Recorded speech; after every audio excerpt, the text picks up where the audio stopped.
Selamat siang saudara. Assalamualaikum warahmatullahi wabarakatuh. Salam sejahtera untuk kita sekalian. Om Swastiastu, Namo Buddhaya, salam kebajikan. Jumpa lagi dengan saya, Domo Ambarita, Wakil Direktur Pemberitaan Tribun Network, pemimpin redaksi Warta Kota Network. Pilpres, Pileg sudah berlalu. Kita masih bahas politik saat ini mengenai pemilihan kepala daerah pilkada. 317 hari dari sekarang menuju pencoblosan pilkada serentak di 545 daerah, 37 provinsi, 415 kabupaten, dan 93 kota di Indonesia akan mengadakan pencoblosan tanggal 27 November yang akan datang.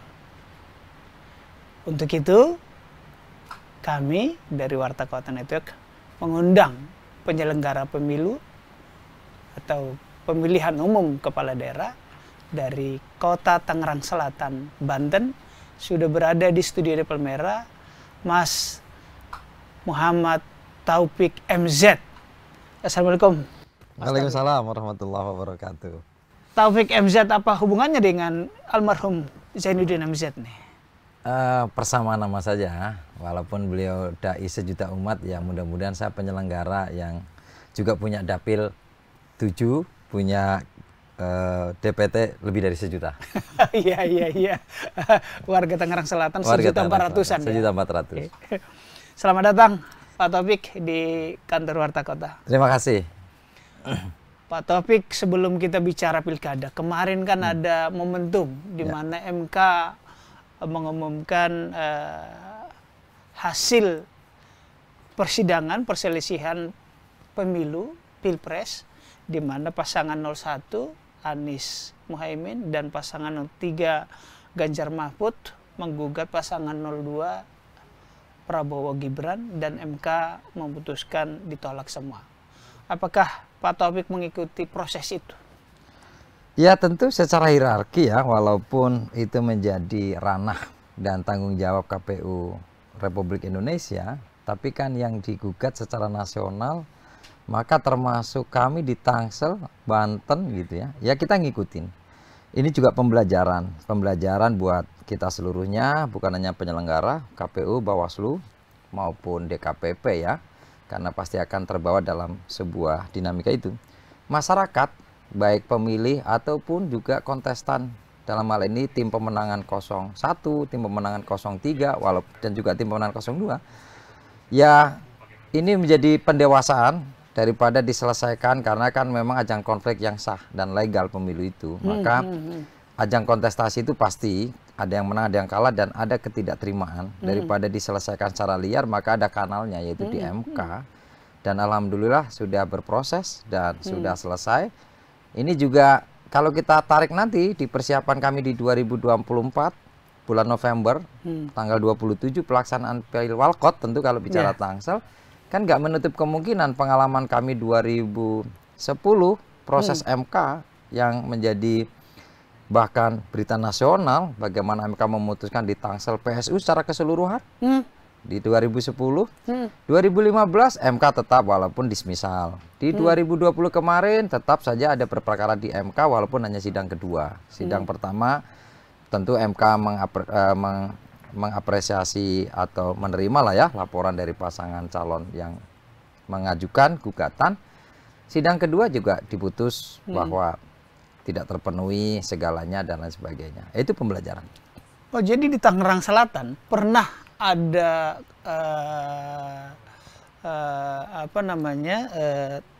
satu keputusan di mana MK melakukan memerintahkan pemungutan suara ulang keseluruhan. Ya, betul. Bukan hanya per kecamatan. Bukan. Wow, itu dulu karena apa dulu? Pemilu atau pilkada pertama di Tangerang Selatan 2010, saya masih ingat, saya warga biasa lah ya, tapi saya mengikuti. Diikuti oleh 4 pasangan calon, 2 pasangan calon yang diusung oleh partai politik, 2 pasangan calon dari independen atau perorangan. Nah, Ketua MK waktu itu masih Pak Mahfud MD, Ketua MK, ada gugatan yang keterlibatan ASN, kemudian netralitas penyelenggara dan lain sebagainya. Karena berimplikasi ketua Panwasnya, Panwas Kota waktu itu diberhentikan oleh DKPP. Karena adanya keperpihakan atau fakta. Nah, artinya bahwa MK juga secara holistik, secara komprehensif mengkaji itu dari sisi, apalagi yang namanya pemilihan wali kota pertama kan setelah berdirinya Tangsel tahun 2008. KPU-nya juga harusnya dilaksanakan oleh KPU Induk Kabupaten, tapi kan bukan dipaksakan ya, dalam tanda kutip, bahwa KPU-nya dibentuk di hanya periode 3 tahun dari 2010 ke 2013 hanya untuk melaksanakan pilkada. Maka kesiapan secara infrastruktur dan lain sebagainya mungkin ya memang harus banyak pembelajaran di situ. Maka MK memutuskan ketika ada gugatan itu fakta, data, dan mungkin petitumnya dikabulkan atau apa, tapi keputusannya adalah PSU secara keseluruhan di seluruh TPS yang ada di Tangsel. Jadi katakan ada 2 kali pilkada di Tangsel 2010. Nah itu tentu siapapun penyelenggaranya termasuk kami di 2020, kemudian dulu kami ketua Panwas waktu itu di 2015, kinerjanya harus maksimal gitu ya, termasuk nanti 2024. Nah hal-hal begini nih sejarah yang harus kita juga tentu menjadikan pembelajaran yang luar biasa. Oke, supaya tidak terulang ya seperti kasus 2010 ya.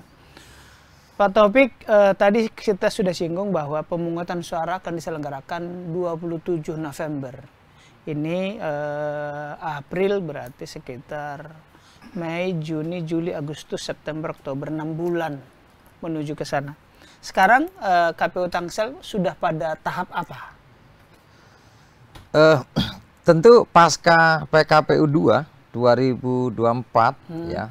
PKPU 2024 kan mengatur tahapan dan program jadwal pilkada, pelaksanaan pemilihan kepala daerah. Maka tentu disusul Rakornas di Jogja dan launching secara nasional oleh KPU RI, launching penyelenggaraan pilkada secara nasional. Maka kabupaten kota dalam ini Tangsel tentu tidak ada lagi ranah untuk launching karena udah di launching secara nasional. Tapi tahapan kan harus berjalan. Maka kami di Tangsel itu sekarang tahapan dari seluruh divisi udah mulai melaksanakan aktivitasnya. Divisi teknis bagaimana mereka harus melaksanakan sosialisasi calon perseorangan yang itu bagian dari amanat undang-undang maupun PKPU mengatur itu.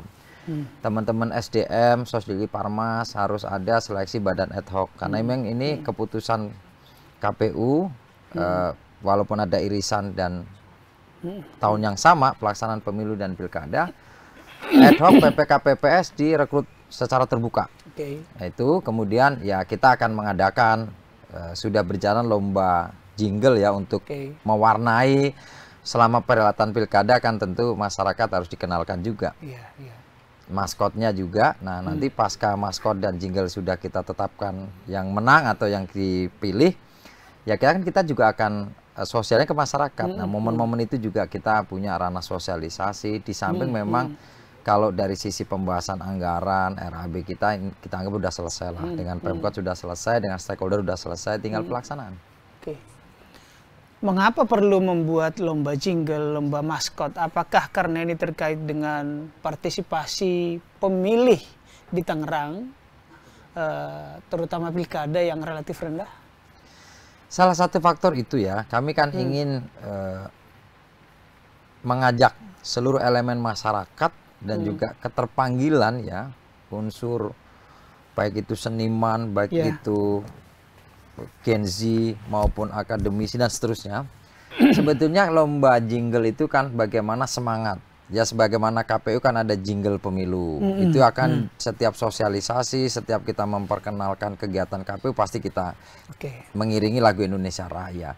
Nah jingle kita juga bagian dari semangat. Pasti isinya adalah kearifan lokal, semangat Tangsel memilih dan seterusnya. Termasuk nanti kalau kita lihat syair-syairnya juga pasti mengarahkan kepada semangat untuk memilih di Tangsel dengan kedamaian, dengan siap menang siap kalah. Nah jingle itu. Nah kalau maskot kan memang bagaimana kita sosialisasi secara masif kepada masyarakat. Simbol-simbol pemilu itu kan kalau nggak tinta, kotak suara, surat suara. Tapi kan disimbolkan dengan apa yang menjadi kekhasan Kota Tangerang Selatan. Dan tentu KPU tidak bisa merumuskan itu dengan sendirinya, maka kita adakan lomba. Kira-kira gitu ya semangat kita, tapi pasti Dewan Juri juga menilai mana yang punya mana filosofi yang bisa merangkum dari heterogenitas masyarakat Tangsel. Berarti seperti tadi antara lain adalah untuk mengajak keterlibatan Betul. masyarakat setempat Betul. sejak awal ya, Sejak sejak awal. dini ya. Oke, baik. Pak Topik, tadi disebut ini sudah tahapan maskot segera sosialisasi gitu. Nanti pada tahapnya akan pengajuan. Sekarang sudah adakah tanda-tanda maju calon-calon dari parpol atau juga sudah adakah mulai tanda-tanda persorangan?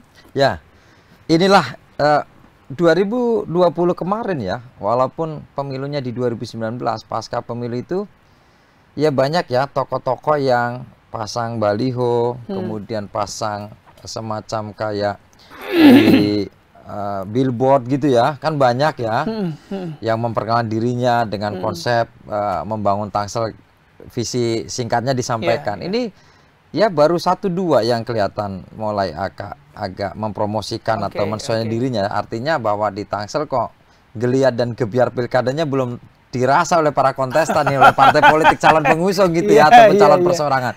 Ya mudah-mudahan di Tangsel nanti pada saatnya, kalau wayahnya pada nongol ya nongol kayaknya gitu kan. Iya. Kalau geliatnya belum tinggi atau apa namanya, atmosfernya belum panas, perlu kita panaskan nih kalau begitu. Siap. Sambil tentu saja masyarakat akan berharap namanya ini kerja demokrasi ya kan. Semakin banyak pilihan semakin bagus toh. Tapi apakah ada kemungkinan, karena kita tahu di Tangsel ini juga ada terah keluarga gitu. Kira-kira di Tangsel ini ada naga-naganya menuju kira-kira calon tunggal kah? Kalau bicara pengalaman ya Bang, dan ini kepada publik di Tangsel ya atau seluruh pemirsa, pengalaman kita pelaksanaan pilkada pertama yang tadi kami sebut 2010 itu kan cukup antusias. Apakah itu karena perhelatan pertama ya nanti kita kaji lagi gitu ya. Tapi 2 calon perseorangan itu kan luar biasa. Kemudian 2 calon pasangan calon ya. Berarti yang diusung oleh partai politik ya? Maka jadi 4. Kemudian di 2015 kan pilkada yang kedua di Kota Tangerang Selatan kan ada 3 pasangan calon yang diusung oleh partai politik. Ya. Memang tidak ada lagi persorangan. Di mana Bu Airin dengan Pak Ben waktu itu yang menang Bu Airin Pak Ben, Bang Arsyad dengan Elvir karena PDIP dan Hanura yang mengusung, dan yang ketiga itu kan Ihsan Mojo dan Bu Li Claudia Chandra, di mana Ihsan Mojo itu dari Demokrat dan Gerindra ya. Demokrat dia tokoh nasional, ekonomnya Demokrat. Kemudian Bu Li Claudia Chandra itu yang hari ini menjadi wakil ketua Dewan DPRD Tangsel ya dari Gerindra. Artinya bahwa ternyata partai politik itu bisa berkoalisi, menjajaki, saling menjajaki kader-kadernya, kemudian ketokohan mereka, maka siapa yang jadi calon wali kota, siapa yang jadi calon wakil wali kota, bagi kita itu pengalaman 2015 di Tangsel. 2020 Hatta di tengah pandemi Covid pun geliat atau semangat partai politik untuk berkoalisi sebagai pilar demokrasi, kemudian mengajukan pasangan calon muncul. Pak Ben Pilar tentu diusung oleh Golkar. Kemudian Pak Muhammad yang sekda atau mantan sekda kemudian diajukan oleh PDIP berkoalisi dengan Gerindra, PSI dan partai-partai lain, berpasangan dengan Bu Rayu Saraswati, tokoh nasional yang turun ke Tangsel. Begitu juga Bu Aziza ya, yang putrinya Pak Kiai Ma'ruf Amin, Wapres, diusung oleh Demokrat, PKB, PKS, berpasangan dengan Pak Ruhama Ben. Itu artinya menunjukkan hajat terakhir ya di Tangsel, pilkada terakhir itu semangatnya masih ada. Nah ini yang 2024 ya, walaupun partai politik setahu kami gitu sudah mulai membuka penjaringan tuh. PDIP membuka pendaftaran calon wali kota, wakil wali kota misalkan. Kemudian mungkin partai-partai lain, PKB juga udah membuka. Bagi kami komunikasi yang intens tentu dengan partai politik.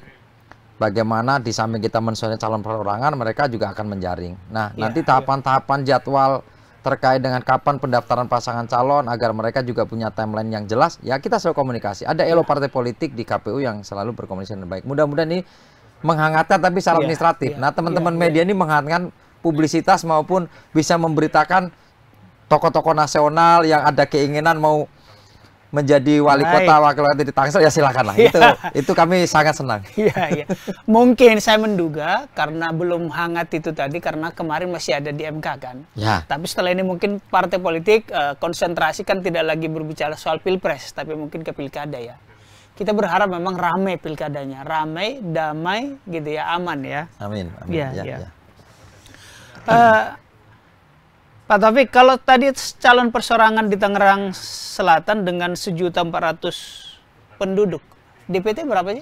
DPT kita terakhir ya 1.022.000 sekian, 1,22. 1,22. Berarti kalau syarat untuk KTP calon perorangan? Ya kalau calon perorangan berarti kalau diambil dari 6, sekian persen. 6, sekian ya. Berarti sekitar 60 ribuan. Ya, itulah dukungan untuk calon persorangan. 61 ribuan lah ya, kurang dari 61 ribuan. Oke. Artinya untuk calon perorangan pun jika dia tidak ingin lewat partai politik masih memungkinkan. Masih memungkinkan. Tahapannya masih ada waktu kan? Masih karena memang calon persorangan itu lebih duluan. Lebih duluan begini. Maka kenapa KPU punya tanggung jawab moral dan tanggung jawab lembaga gitu ya untuk segera menyesuaikan kepada tokoh-tokoh masyarakat. Jadi bisa jadi calon-calon DPD asal Tangsel yang kemarin tidak terpilih menjadi DPD Banten misalkan, kan siapa tahu dia masih punya kans karena dia punya dukungan KTP yang bisa digunakan menjadi syarat administrasi pencalonan jalur persorangan. Nah, memang yang agak berat di PKPU 10/2016 terkait dengan yang mengatur tentang pencalonan calon wali kota kan tidak hanya yang diusung ke atau yang maju ke KPU itu saya nyalon wali kota, nggak ada pasangannya, harus berpasangan.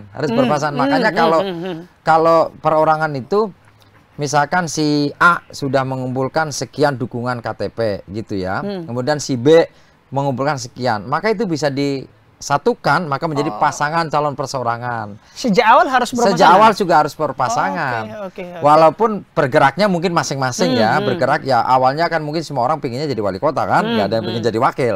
Tapi begitu ngelihat intensitas hubungan, kemudian mengukur gitu ya, mengukur berapa SDM yang mampu dikumpul oleh per orang tadi kan diukur. Ya tentu yang lebih banyak investasi sosialnya, yang lebih banyak dukungannya ya pasti mintanya jadi calon wali kotanya kan. Nah itu kemudian diajukan ke KPU, kita verifikasi dulu secara administrasi, oh bener ini KTP warga Tangsel, NIK-nya betul, alamannya ada dan masih aktif misalnya gitu ya secara administratif. Kemudian nanti secara faktual ya kan kita lihat memberikan dukungan atau tidak. Nah kalau sudah pendaftarannya serentak dengan yang diusung oleh pasangan calon oleh partai politik. Jadi memang perseorangan diberikan waktu lebih dulu karena dia harus diverifikasi secara dukungan perorangan tadi yang dibuktikan dengan jumlah sekian ribu IKTP. Baik Pak Taufik, kita bahas ini Sobat Warta Kota dan Tribuners. Menurut konstitusi kita, untuk calon presiden wajib diusung oleh partai politik. Maka ada namanya presidential threshold. Jadi suara parpol harus sekian persen, kalau nggak salah 20%, agar bisa membawa calon presiden. Tidak boleh calon perorangan di presiden. Bagi Anda yang tidak barangkali dengan berbagai pertimbangan, tidak gemar, tidak suka partai politik, maka boleh maju lewat calon perorangan. Katakan tidak ada majikannya pimpinan parpol, dia perorangan, silakan. Ini kesempatan di Tangerang Selatan. Pak Taufik tadi sudah menyebut ada kesempatan, ya. Pak Taufik,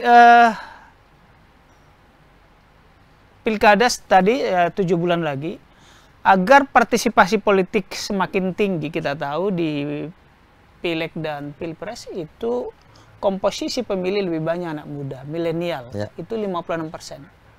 Apa kira-kira program-program dari teman-teman di KPU Tangsel untuk membidik anak muda sehingga partisipasi politiknya tinggi? Iya, memang ini menjadi catatan tebal ya. Kalau boleh dikatakan keprihatinan lembaga penyelenggara dalam hal ini KPU. Walaupun kami selalu diskusi dengan Forkopimda bahwa persoalan partisipasi itu bukan hanya tanggung jawab KPU, tapi peran serta seluruh pihak. Secara administrasi, secara penyelenggaraan dan tahapan pasti tanggung jawab KPU.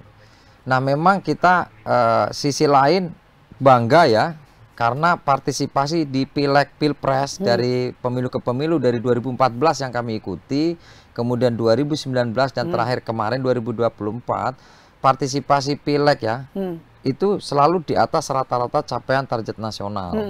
Kalau target nasional itu di angka 77%, di Tangsel itu 2019 kemarin di pilegnya itu 81%. Kemudian di pilpresnya justru naik di 82, sekian persen. Berarti lebih tinggi 5% dari karena ada nasional. DPTB yang hanya memilih punya hak suara hanya presiden yang bekerja yang di Tangsel atau tidak berdomisili Tangsel tapi bukan warga Tangsel. Nah di 2024 alhamdulillah rata-rata di 82 dan 83%, naiknya 1-2%. Lebih tinggi daripada 2019. Betul, kalau di pileg dan pilpres kita tidak menutup kemungkinan bahwa ini karena tingginya partisipasi kontestasi dari tim pemenangan pasangan calon nomor 1, 2, 3 bergerak. Partai politik pengusung atau koalisi partai politik juga bergerak. Nah sekarang di pilkada kita agak prihatin dari tahun 2010 pelaksanaan pilkada pertama di Tangsel itu di 54%. 54%? Agak miris ya. Artinya kalau 54% hampir 50-50 Bang. 46 tidak peduli lah kira-kira gitu. Nah kemudian di 2015 naiklah. Walaupun nggak signifikan tapi itu upaya yang sudah maksimal di angka 56%. Naik 2%, Naik 2%. Nah kemarin walaupun di tengah pandemi COVID kekhawatiran banyak pihak gitu ya. Alhamdulillah kita ya walaupun ada yang meninggal karena COVID, tapi bisa kita laksanakan dan tidak menjadi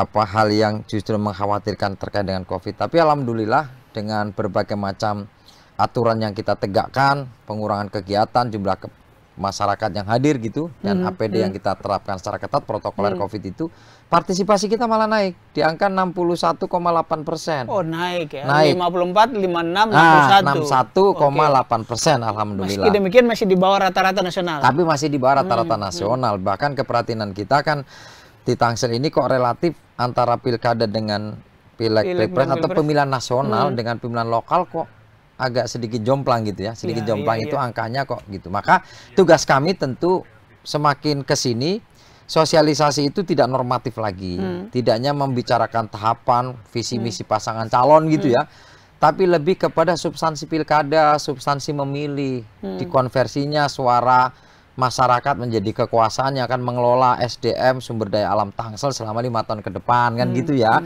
Termasuk Anda punya hak, Anda punya mandat, maka kontrol mandat Anda kepada yang diberikan mandat. Anda memberikan amanah, maka amanah itu nggak bisa lepas 27 November selesai, tapi kawal 5 tahun. Bagaimana program 5 tahun pengelolaan anggarannya, kemudian memajukan pendidikannya, kemudian pembangunan sarana infrastruktur lainnya dan sebagainya. Nah itu menjadi bagian penting. Mudah-mudahan kita alhamdulillah di 2020 juga mendapatkan penghargaan ya dari KPU RI maupun provinsi inovasi sosial terbaik dengan membuat Gapura. Semangatnya bahwa Gapura itu kan Agustusan itu masyarakat semuanya antusias kemerdekaan kita. Maka pilkada itu bagaimana seantusias ketika menyambut Agustusan. Dibikin lomba Gapura sehingga partisipasi masyarakat yang bukan hanya pembentukan gapuranya, masyarakat itu peduli kepada pilkada yang lewat juga atau ada pilkada toh dan karena kontennya kan konten-konten pilkada. Nah, walaupun dari sisi substansi Gapura itu kan kita ingin masyarakat Tangsel cerdas modern religius itu lebih aware terhadap tata aturan. Maka Gapura itu kan gerakan anti politik uang dan sara. Nah, itu pilkada penting itu karena ini dalam rangka edukasi kepada pasangan calon, partai pengusungnya, dan juga kepada masyarakat. Dua sisi itu kira-kira kita pengen dapat lah. Iya. Ya kita sama-sama berharap semoga partisipasi politik meningkat. Amin. Siap. 70%, 61 berarti masih tertinggal 14% kan. Ya semoga tercapai. Baik Pak Taufik dari KPU Tangerang Selatan. Kita menuju ujung perjumpaan, barangkali ada yang mau disampaikan sebagai imbauan kepada masyarakat atau partai-partai politik atau kandidat, barangkali yang bisa sampaikan agar mereka meningkatkan gairah untuk berdemokrasi di Tangerang Selatan. Baik. Pak enggak?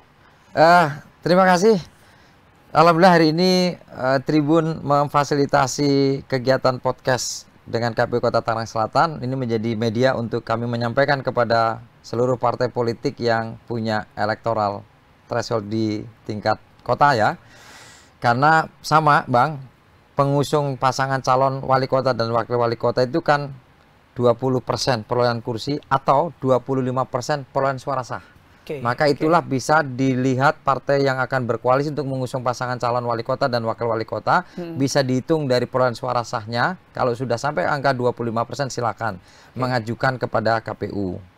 Nah ini penting kenapa walaupun proses MK sudah selesai yang pasangan calon presiden tapi yang legislatif sedang berjalan Bang. Termasuk kami walaupun sudah rekapitulasi perolehan suara di tingkat Kota Tangerang Selatan, tapi partai-partai politik kota sudah tahu berapa perolehan kursi masing-masing partai sehingga mereka sudah ada penjajakan dengan koalisi partai-partai lain. Itu tentu yang pertama ya, sehingga hajatan kita 5 tahunan pemilihan wali kota, wakil wali kota bisa mengeksplor partai politik terhadap kader-kader, terhadap sumber daya manusia yang ada di Tangsel yang layak untuk memimpin Tangsel ke depan. Nah, kepada stakeholder tentu kami berharap bahwa Pilkada Kota Tangerang Selatan menjadi bagian dari proses demokrasi yang berjalan 5 tahunan, tapi seluruhnya terpanggil. Bagaimana peran keamanan TNI Polri, bagaimana peran pemerintah dalam Kes Bangpol, Dukcapil, Satpol PP, dan sebagainya, seluruhnya punya peran. KPU akan melaksanakan dengan baik, dan masyarakat tentu, ini masyarakat Kota Tangerang Selatan yang cerdas, modern, religius, tentu kita berharap partisipasi. Cara berpikirnya adalah ketika memilih presiden yang akan memikirkan seluruh atau nasib bangsa kita ya, dari Sabang sampai Merauke, tingkat partisipasinya sampai 81%, masa memilih wali kota, wakil wali kota yang akan mengurus Tangsel 5 tahun ke depan seyogianya, selayaknya, dan sepatutnya harusnya lebih tinggi partisipasi. Oleh karena itu KPU akan melaksanakan dengan berintegritas, dengan berkeadilan, dengan tentu kita akan melaksanakan tata aturan secara baik. Mudah-mudahan ini menjadi pengantar kita untuk mengantarkan Pilkada 2024 yang damai, yang berintegritas, yang hasilnya bisa diterima oleh seluruh masyarakat Kota Tangerang Selatan. Amin, amin. Sekarang kan sudah selesai Pilpres kan, kemarin ada pasangan amin, jadi sekarang udah boleh bilang. Iya. Udah mulai gaspol boleh. Udah boleh. Taste sacet boleh. Amin. Nggak ada lagi. Oke, Pak Taufik, ini tentu perjumpaan yang pertama. Kita berharap makin banyak event-event seperti ini. Kenapa? Untuk meningkatkan partisipasi tadi ya, dan untuk melakukan edukasi dan pendidikan politik di tengah masyarakat. Terima kasih atas kehadirannya ke studio Tribun Warta Kota di Palmerah. Tribuners dan Sobat Warta Kota, kami mengucapkan terima kasih juga atas perhatian Anda, terutama untuk warga Tangerang Selatan. Ayo, siapa yang memperbaiki jalan di gang Anda yang rusak? Siapa memperbaiki jalan di wilayah Anda yang rusak kalau tidak wali kota yang Anda pilih? Kalau Anda tidak peduli wali kota, ya jangan demo dong untuk minta perbaikan jalan. Tapi kalau Anda misalnya ikut memilih wali kota sejak awal seperti dikatakan Ketua KPU tadi, kawal, tagih. Pak Wali Kota, saya milih Anda, saya tidak mau jalanan kami rusak. Misalnya begitu. Terima kasih. Saya Domo Barita, pamit undur diri. Assalamualaikum warahmatullahi wabarakatuh. Waalaikumsalam. Om Santi, Santi, Santi. Terima kasih. Jangan lupa subscribe ya.